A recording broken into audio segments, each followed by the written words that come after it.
Hello everyone, आज class 12th के लिए हम राइटिंग सेक्शन में कुछ करने जा रहे हैं and that is the article. आपका 5 मार्क्स का आएगा और इसकी चॉइस में आपके होंगे रिपोर्ट राइटिंग। बेटा आपका ये आर्टिकल है, इसको डिटेल में मैं पढ़ने नहीं जा रही, you will read this and the main topic is the state of education today.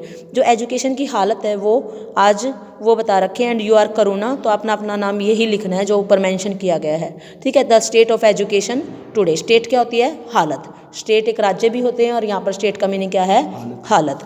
Education has always been a noble profession. Education हमेशा से कैसा प्रोफेशन रहा है?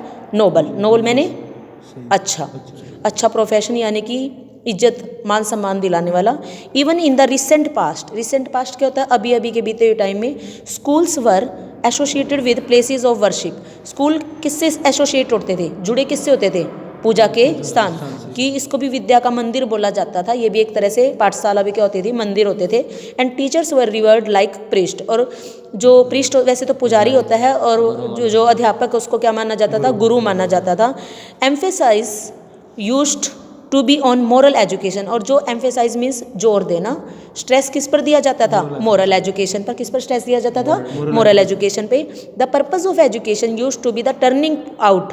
टर्निंग आउट क्या होता है? चेंज करना। एजुकेशन का पर्पस क्या चेंज करना होता था? Physically, mentally and morally balanced young man. एक इंसान को बैलेंस बनाना होता था जो फिट हो, फिजिकली भी, मेंटली भी और मोरली भी।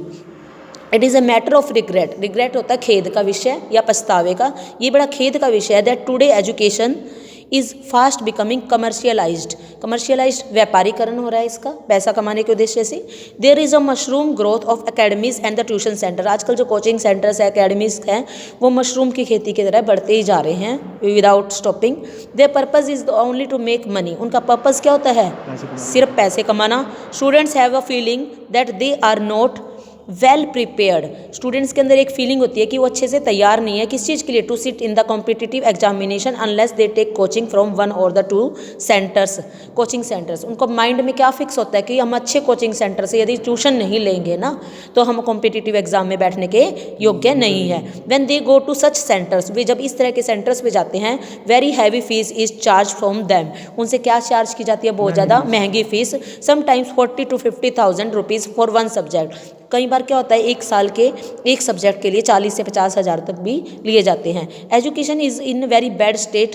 The policy makers and the chairpersons. अब ब्लेम किस पे आता है? जो पॉलिसी बनाते हैं एजुकेशन की और जो चेयरपर्सन होते हैं यूनिवर्सिटीज़ के and boards are too not very serious about the purpose of education. वो भी ज़्यादा सीरियस नहीं दिखाई दे रहे एजुकेशन, क्योंकि हमारी क्रैम बेस ज़्यादा है। हम क्रैम ज़्यादा करते हैं लेसन्स बढ़ के या कुछ भी, कुछ स्किल्ड बेस नहीं है। The university turn out thousand of young man persons.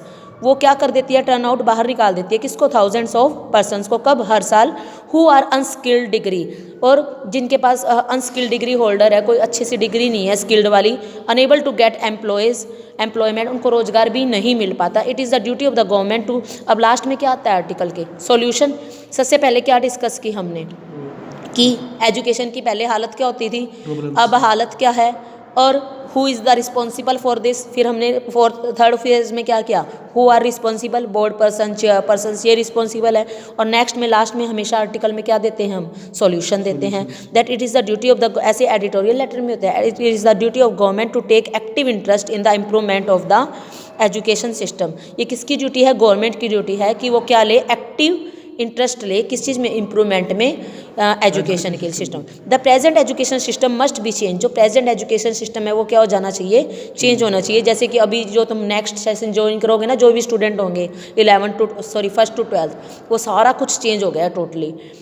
Education should be make people employable and good human being. दो ही मेन पर्पज़ होने चाहिए, एक तो इनका अच्छा इंसान समाज में रहने के लायक, और एक सब जरूरी क्या है? पैसा जरूरी है, तो उसके लिए वो अपना रोज़गार, अपनी नौकरी और कुछ भी व्यापार वगैरह देख सके। इस तरह से वो स्किल्ड बेस एजुकेशन होनी चाहिए। That's all.